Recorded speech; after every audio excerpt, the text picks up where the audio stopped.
नमस्कार, प्रखर राजपूत को देख रहे हैं आप। आज तारीख 10 दिसंबर साल 2025 और इजराइल, फिलिस्तीन, लेबनान समेत पूरी दुनिया की खबरों के साथ एक बार फिर से आपके सामने हाजिर हुआ हूं।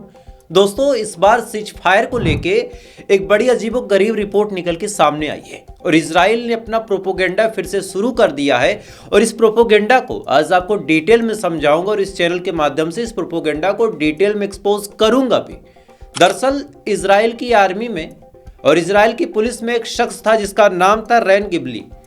रैन गिबली आईपीएफ यानी इजरायली पुलिस फोर्स का एक जवान था। 24 साल इसकी उम्र थी और साल 2023 में 7 अक्टूबर को जब हमास हमला करता है तो इस हमले के दौरान जब मुठभेड़ होती है तब रैन गिबली हमास से मुठभेड़ करता है और मुठभेड़ करने के दौरान ही इसके पाँव में गोली लग गई और जब इसको गोली लगी तब ये अपने आप को बचाने के लिए भागता है, लेकिन एक जगह लगती है किबुत एलमुम में इसको हमास के लड़ाके पकड़ लेते हैं और पकड़ने के बाद अपने साथ लेके चले जाते हैं। अब इसको जब हमास के लड़ाके अपने साथ लेके चले जाते हैं, इसी दौरान फिर 4-6 महीने तक मामला सामान्य रहता, लेकिन जनवरी साल 2024 में यह रिपोर्ट निकल के सामने आती है कि इसकी कस्टडी में ही मौत हो गई है।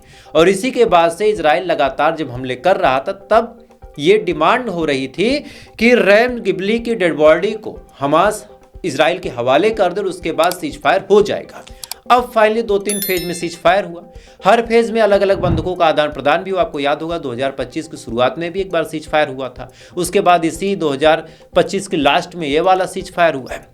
अब यहाँ पे कहानी ये है कि फिलिस्तीनी इस्लामिक जिहाद के लोगों ने अपने मुंह से साफ तौर पे कहा है कि हमने रैन गिबली की डेड बॉडी को इजराइल के हवाले कर दिया है और इजराइल के हवाले करने के बाद आखिरी जो डेड बॉडी थी, अब चूंकि रैन गिबली की थी और हमने वो हवाले कर दिया तो अब पहला फेज मुकर्रर हो गया है और कायदे से अब दूसरे फेज को शुरू कर देना चाहिए। लेकिन अब इसी मामले में इजराइल ने अपना नया खेल खेला और इजराइल ने साफ तौर पे कहा है कि फिलिस्तीनी इस्लामिक जिहाद ने किसी भी डेड बॉडी को हमारे हवाले नहीं किया है और जिसकी भी डेड बॉडी को हमारे हवाले किया उनमें से कोई भी बॉडी रैन गिबली की नहीं थी। और साथ ही इस समय आप कहानी सुनिए तो सबसे ताजुब की बात यह है कि अमेरिका के जो एम्बेसडर हैं वो भी भागे भागे रैन गिबली के परिवार तक पहुंचे। साथ ही इजरायली आर्मी के बड़े बड़े ऑफिसर भी रैन गिबली के परिवार तक पहुंच चुके हैं और इन तमाम लोगों ने ये कहा है कि जब तक डेड बॉडी हमारे हवाले नहीं हो जाती तब तक सेकेंड फेज की डील नहीं शुरू होगी। यानी साफ तौर पर इस बात से इनकार कर दिया गया कि सेकेंड फेज तभी शुरू होगा जब रैन गिबली की बॉडी हमारे हवाले की जाएगी। और इधर फिलिस्तीनी इस्लामिक जिहाद ने साफ तौर पे कहा कि हमने बॉडी हवाले कर दी है। तो कहीं ना कहीं अब लाश के ऊपर रोटी सेकने का काम कौन कर रहा बताने की जरूरत नहीं है। इजराइल की सरकार का बड़ा बयान निकल के सामने आया है कि फिलिस्तीनी इस्लामिक जिहाद बड़े अच्छे से जानता है कि रैन गिबली की बॉडी कहाँ पे रखी है, लेकिन ये लोग जानबूझ के हमारे हवाले नहीं कर रहे, इस वजह से सेकेंड फेज नहीं शुरू होगा। यानी एनी हाउ घुमा फिरा के इनको ये बताना है कि अब सेकेंड फेज नहीं शुरू होगा और रैन गिबली की जो बॉडी हमारे हवाले नहीं हुई है। अब इसको लेके पूरी दुनिया में एक अलग सेंटीमेंट है। पूरी दुनिया के लोग ये कह रहे हैं कि रैन गिबली एक अपने देश का जवान था, पुलिस में था, भले ही वो इजराइल की तरफ से था, लेकिन एक मानवीय सहायता उसके घर को मिलनी चाहिए। हमास को इतना सोचना चाहिए कि एक नौजवान जिसकी उम्र 24 साल है उसकी जान चली गई और इस वजह से हमास को उसके माँ बाप के बारे में सोचना चाहिए, फिलिस्तीनी इस्लामिक जिहाद को उसके घर वालों के बारे में सोचना चाहिए और बॉडी को हवाले कर देना चाहिए ताकि सेकेंड फेज शुरू हो सके। लेकिन अब आपको 2-3 चीज़ें बताता हूँ। एक 24 साल का नौजवान पुलिस में था, हम उसकी इज्जत करते हैं। इजराइल की पुलिस में था, अपनी सेना के लिए, अपने देश के लिए वो लड़ता हुआ शहीद हुआ, यह भी हम मानते हैं। सैनिक किसी भी देश का हो, एक चीज हमेशा याद रखिएगा कि सम्मान उसका हमेशा से ही कीजिएगा। किसी भी देश का हो, दुश्मन का ही सिपाही हो, लेकिन वो सिपाही है, मर्द है, मैदान में उतरा है, उसका आप सम्मान कीजिए। लेकिन एक बात नहीं समझ में आती, अल जजीरा की रिपोर्ट के हवाले से ही आपको स्क्रीन पे एक तस्वीर दिखाया जा रहा होगा। इस तस्वीर में एक नौजवान लड़के की आप शक्ल को देख सकते हैं। 21 साल इसकी उम्र है, 21 साल, ज्यादा नहीं। 21 साल की उम्र में ही इसको इजराइल की आर्मी ने गिरफ्तार किया और गिरफ्तार करने के बाद जेल में इसको इस कदर टॉर्चर किया गया कि अल जजीरा की रिपोर्ट के हवाले से ही आपको बता रहा हूं, कोई अपने मन से नहीं। आप रिपोर्ट स्क्रीन पे देख सकते हैं कि 21 साल की उम्र में इसको इतना टॉर्चर किया गया कि इसकी जेल में मौत हो गई और इस मौत का जिम्मेदार आज इजराइल की सरकार, इजराइल की आर्मी है। लेकिन किसी ने भी इसके बारे में एक शब्द नहीं बोला, एक शब्द नहीं बोला कि जिस हिसाब से इस आदमी को टॉर्चर करके, इस 21 साल के लड़के को टॉर्चर करके इजराइल की आर्मी ने मार दिया, ये सीज फायर का वायलेशन नहीं है। अगली रिपोर्ट आप अपनी स्क्रीन पे देख सकते हैं कि इस समय गाजा के जो सूरत हाल है, कायदे से इजराइल को खुद यहाँ कुछ सोचना चाहिए था। अगर इतनी इंसानियत की बात है तो गाजा के लिए भी कुछ करना चाहिए था। चूंकि गाजा के अंदर इस समय बाढ़ आई है, लगातार ठंडी हवाएं चल रही है और WHO की रिपोर्ट के हिसाब से आपको बता रहा हूं कि 8,50,000 के करीब फिलिस्तीनी ऐसे हैं जिनके टेंटों में पानी है और इनके टेंटों में इतनी ठंडी हवाएं चल रही है कि इनको मजबूरी में गाजा छोड़ के भागना पड़ रहा। यानी 22 लाख लोग टोटल गाजा में रहते हैं, उसमें से 8,50,000 लोग ऐसे हैं जो गाजा से जान बचा के भाग रहे। लेकिन ताज्जुब की बात यह है, ये भाग के जाएंगे कहाँ? इतनी भयानक बाढ़ आई है गाजा के अंदर कि पूरा पानी पानी हो गया है, जमीन से 1 फुट ऊपर पानी।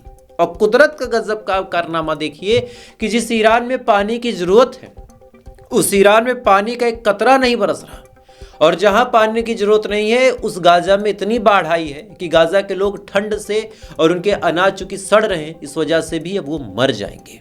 खैर, इधर ये तमाम चीजें चल ही रही है। इधर वेस्ट बैंक से बड़ी रिपोर्ट निकल के सामने आ रही कि इजराइल की आर्मी ने वेस्ट बैंक के अंदर भयानक तरीके से रेड की है और 100 से ज्यादा वेस्ट बैंक के फिलिस्तीनियों को गिरफ्तार किया है।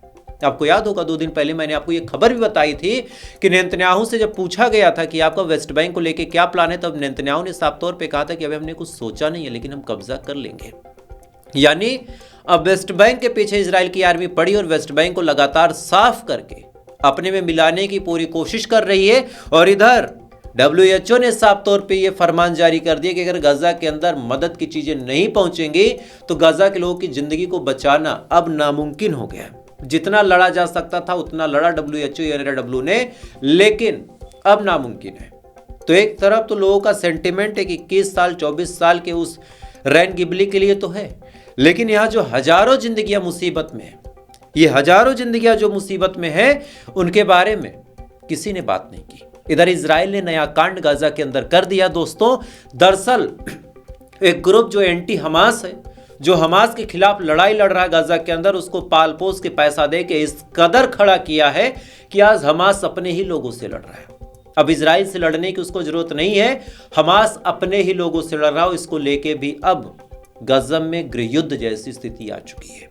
खैर, इधर ये तमाम चीजें दोस्तों चल ही रही हैं। इधर पाकिस्तान से बड़ी रिपोर्ट निकल के सामने आ रही कि पाकिस्तान की भी जो सूरत हाल है वो बद से बदतर है।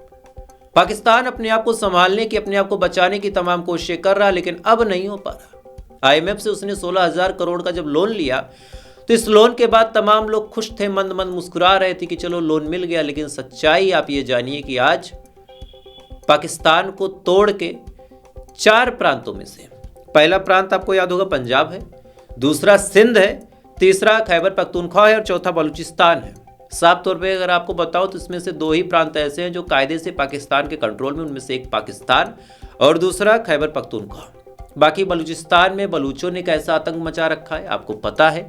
इधर जो सिंध प्रांत है वहां पे भी किस हिसाब से प्रोटेस्ट हो रहा है, किस हिसाब से सिंध को एक अलग देश बनाने की डिमांड हो रही है, ये भी आपको पता है। और यही वजह है कि पाकिस्तान की सरकार, पाकिस्तान की आर्मी पूरी तरीके से फेल होकर अब ये डिसाइड कर रही है कि पाकिस्तान को अब 4 नहीं 12 हिस्सों में तोड़ा जाएगा।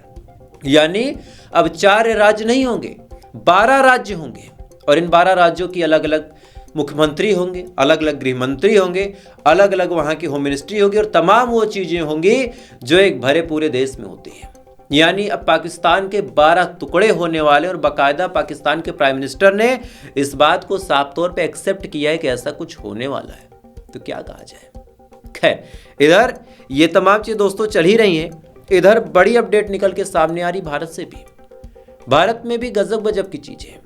भारत में जब ऑपरेशन सिंदूर चला था, इस ऑपरेशन सिंदूर से मोदी सरकार ने काफी कुछ चीजें सीखी हैं, वास्तव में सीखी हैं। हमने भी सीखी है कि क्या करना चाहिए, किस हिसाब से पत्रकारिता करनी चाहिए, कितना बोलना सही होगा, कितना बोलना बेइज्जती करवा देता है, क्या चीजें फैक्ट हैं, क्या चीजें प्रोपोगेंडा, ये तमाम चीजें हमने देखी।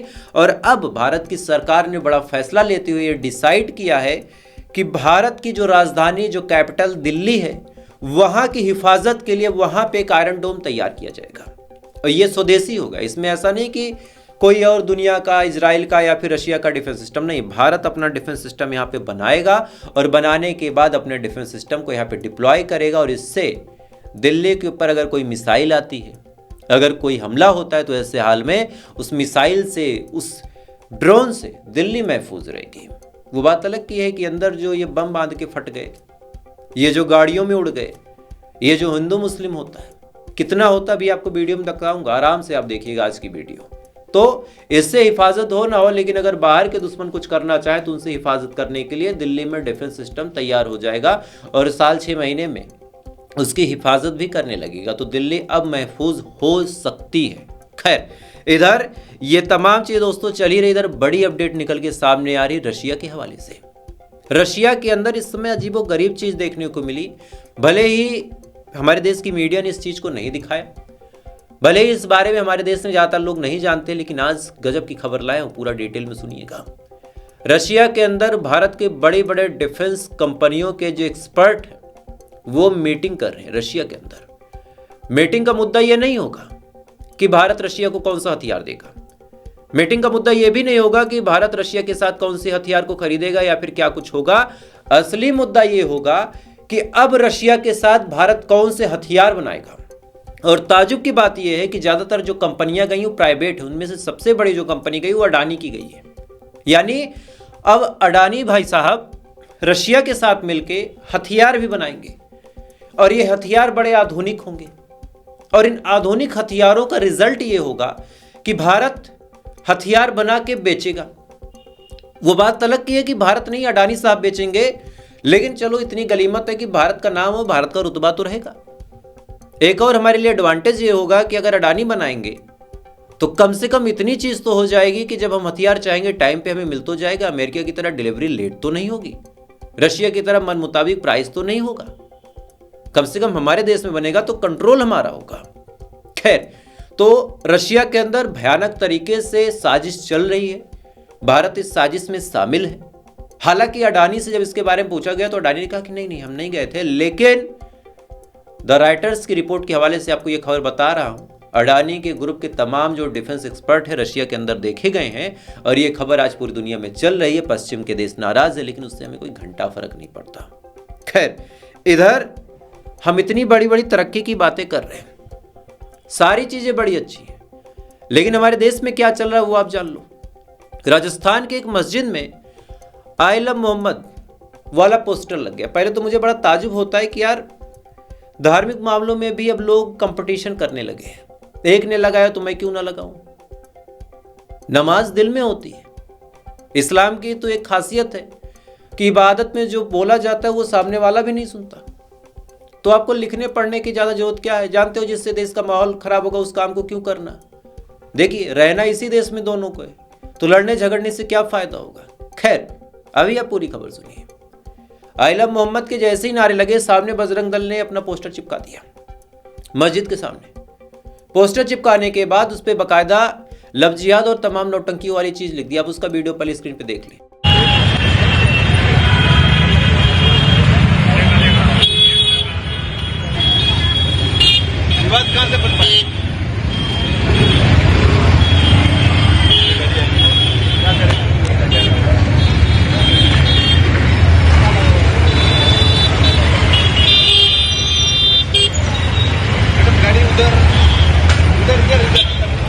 इस वीडियो में आप साफ तौर पे देख सकते हैं कि किस हिसाब से जानबूझ के राजस्थान के अंदर धार्मिक सौहार्द बिगाड़ने की कोशिश की जा रही है, जानबूझ के। इसमें किसी की कोई गलती नहीं, यहाँ कोई वजह नहीं, लेकिन जबरदस्ती आ बैल मुझे मार वाला कॉन्सेप्ट लगा के एनी हाउ जंग भड़काया जाए, ऐसा पूरा काम ये लोग कर रहे हैं।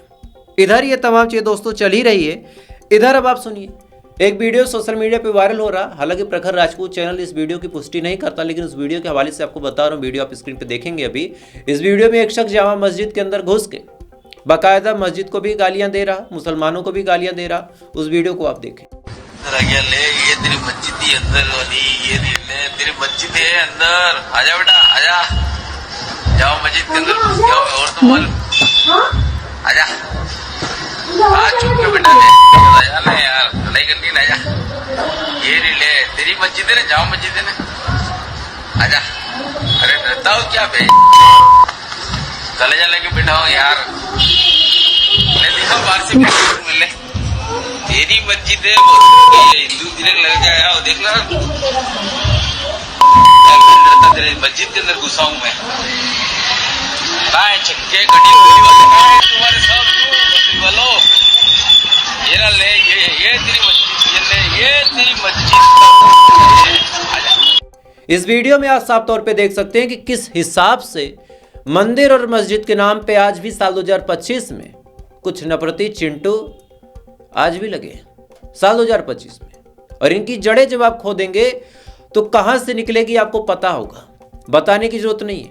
और इसी को लेके आज आरएसएस को, राष्ट्रीय स्वयंसेवक संघ को टारगेट करते हुए आम आदमी पार्टी के विधायक संजय सिंह ने क्या कुछ कहा है वो भी आप सुन लें, वीडियो में आप सुने पहले। वंदे मातरम का नारा लगाकर लोग जेल गए, लाठियां पड़ी उनको।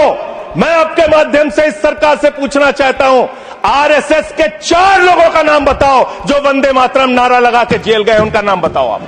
4 लोगों का नाम बताओ आप, अपने 4 पुरखों का नाम आप बताओ।